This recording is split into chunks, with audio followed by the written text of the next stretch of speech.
Like करिए, subscribe करिए और बेल आइकन की घंटी को बजाइए और हमारे चैनल पर आप सभी बने रहिए। हेलो दोस्तों, कैसे हैं आप? हम उम्मीद करते हैं कि आप सभी लोग अच्छे होंगे। आज हम आपको भारत का भूगोल से संबंधित भारत का भौतिक प्रदेश के बारे में अध्ययन करेंगे। तो चलिए हम देखते हैं कि भारत को कितने भौतिक प्रदेशों में बांटा गया है। तो चलिए सबसे पहले हम देखते हैं, ये जो यहाँ पर रेड कलर से चल रहा है, ये टोटल वाला भाग, ये वाला, इसको उत्तर का पर्वतीय प्रदेश कहते हैं। उसके बाद में ये वाला जो रेड चल रहा है, ये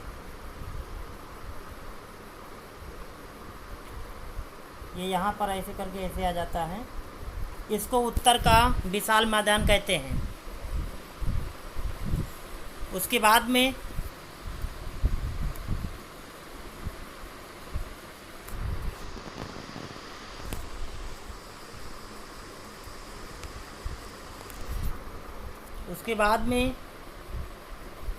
ये आपका टोटल, ये आपका दक्षिण का पठारी भाग है। उसके बाद में ये वाला भाग देख रहे हो, ये वाला भाग, ये टोटल, और ये वाला ऐसे जो चल रहा है, इसको समुद्र तटीय मैदान कहते हैं। उसके बाद में ये वाला और ये वाला भाग द्वीप समूह मालाएँ हैं। तो आपको समझ में आ गया होगा कि भारत को मुख्य रूप से 4 भौतिक प्रदेशों में बांटा गया है, जिसके नाम निम्नलिखित हैं। नंबर 1 आपका है उत्तर का पर्वतीय प्रदेश, नंबर 2 प्रायद्वीपीय पठार, नंबर 3 उत्तर भारत का विशाल मैदान, और नंबर 4 आपका तटवर्ती मैदान एवं द्वीप समूह मालाएँ। अब हम बात करेंगे कि भारत में भारत के कितने प्रतिशत भाग पर पर्वत का विस्तार है, कितने प्रतिशत भाग पर पहाड़ी का विस्तार है, कितने प्रतिशत भाग पर पठार का विस्तार है, और कितने प्रतिशत भाग पर मैदान का विस्तार है। तो चलिए हम लोग देखते हैं। 10.6% भाग पर पर्वत का विस्तार पाया जाता है भारत में। भारत में 10.6% भाग पर पर्वत का विस्तार पाया जाता है। उसके बाद में 18.5% भाग पर पहाड़ियों का विस्तार पाया जाता है। उसके बाद में 27.7% भाग पर पठार का विस्तार पाया जाता है। उसके बाद में 43.2% भाग पर मैदानों का विस्तार पाया जाता है। और यहाँ से एक क्वेश्चन पूछा जाता है, तो आपको समझ में आ गया होगा कि भारत में कितने प्रतिशत भाग पर पठार है, पर्वत है, मैदान है, ये समझ में आ गया होगा। उसके बाद में भारत को कितने भौतिक प्रदेशों में बांटा गया है, ये भी समझ में आ गया होगा। उत्तर का पर्वतीय प्रदेश, प्रायद्वीपीय पठार, उत्तर भारत का विशाल मैदान, तटवर्ती मैदान एवं द्वीप समूह मालाएँ, जिनमें से आज हम सभी उत्तर भारत का विशाल मैदान के बारे में उत्तर का पर्वतीय प्रदेश या पर्वतीय क्षेत्र के बारे में अध्ययन करेंगे। तो जैसा कि आप लोग जानते होंगे कि उत्तर का पर्वतीय प्रदेश कहाँ पर है, हम आपको बता दिए होंगे।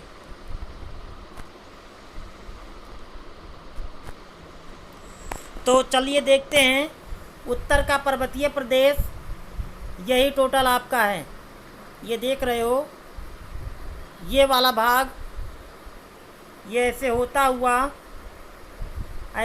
हुआ ऐसे नीचे चला आता है, उसके बाद में ऐसे मिल जाता है।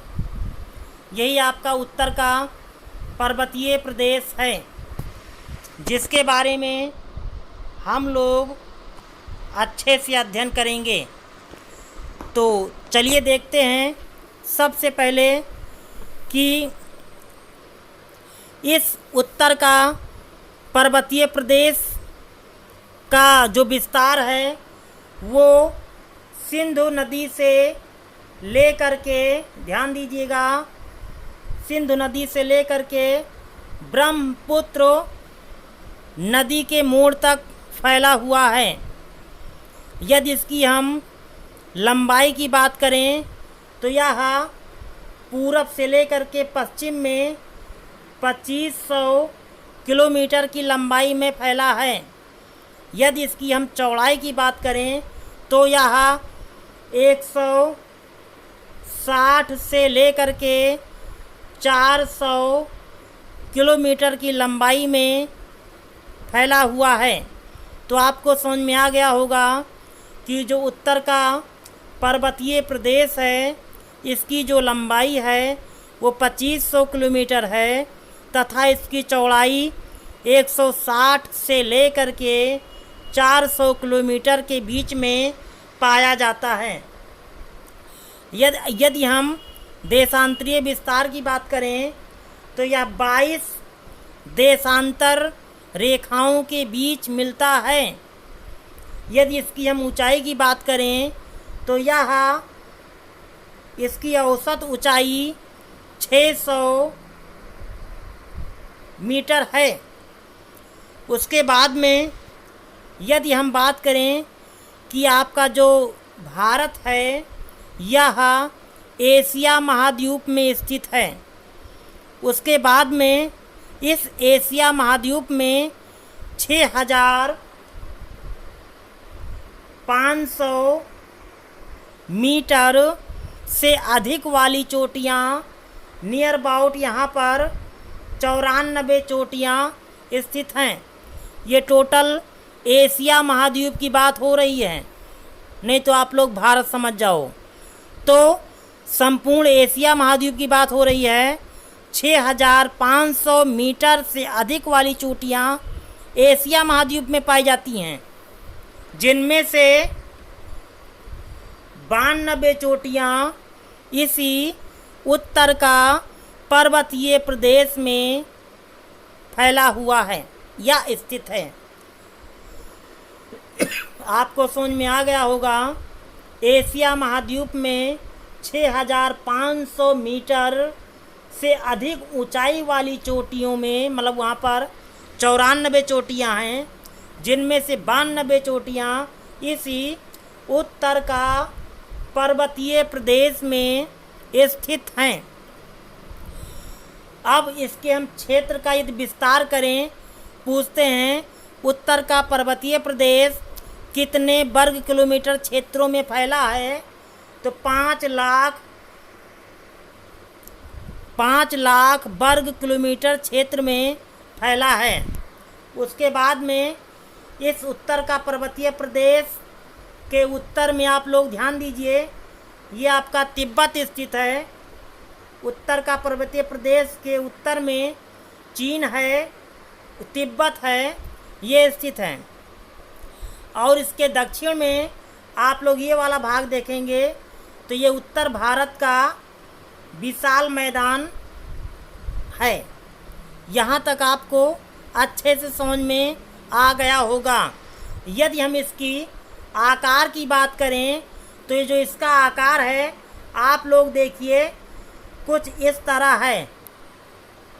तो यह इसकी आकार आप लोग जान गए होंगे, इसका आकार तलवार की भांति है और यह एक नवीन मोड़दार पर्वतमाला है।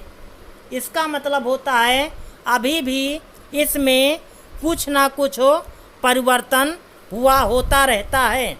उसके बाद में पूछते हैं कि इसको बनने में किस प्रकार की शक्तियों का योग है। तो वो कौन सी शक्तियाँ हैं? दबाव की शक्तियाँ हैं।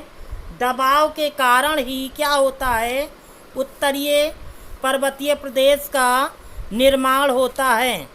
इसमें किस प्रकार की चट्टानें पाई जाती हैं? तो परतदार चट्टानें पाई जाती हैं। ये भी आपको समझ में आ गया होगा। तो उत्तर का पर्वतीय प्रदेश आपको अच्छे से समझ में आ गया होगा।